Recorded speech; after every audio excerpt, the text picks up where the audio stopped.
Hello. All right, so I finally got the mill set up. I know it's taken a long time.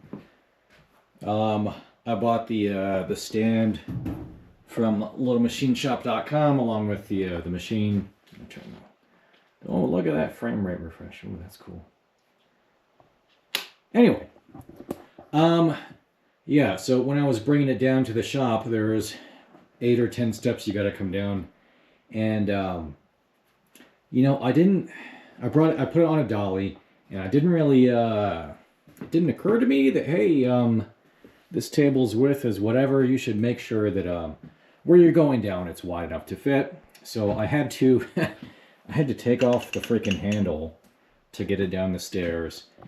And then I brought it down here, and I tried lifting it with an engine lift, to get it off the pallet that it came on.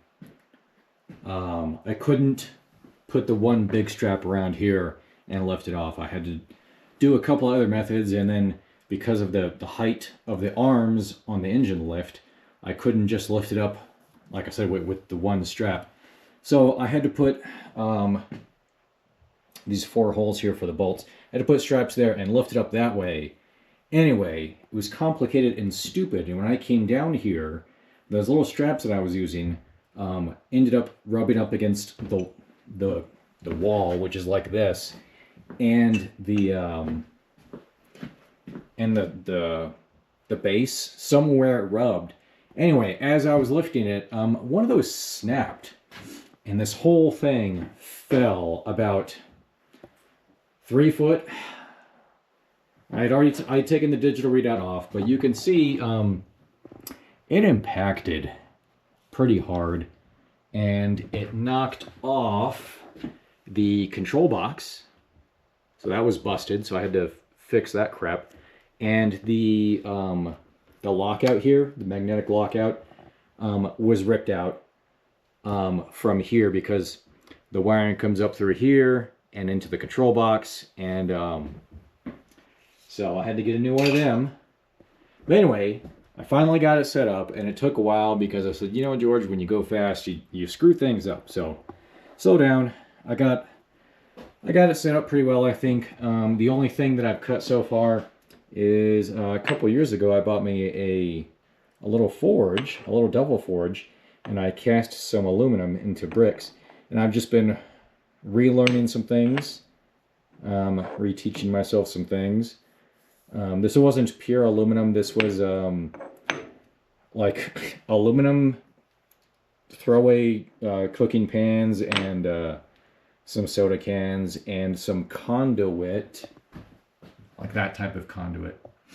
I took the wires out and made copper bricks out of them, and copper is just cool to melt it down, and it's awesome. Anyway, so I've been cutting this. I've been using the 12mm end mill, and so far, yeah, she's doing all right.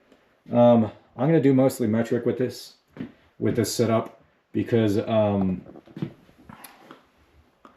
all of this crazy bullshit is fucking crazy bullshit.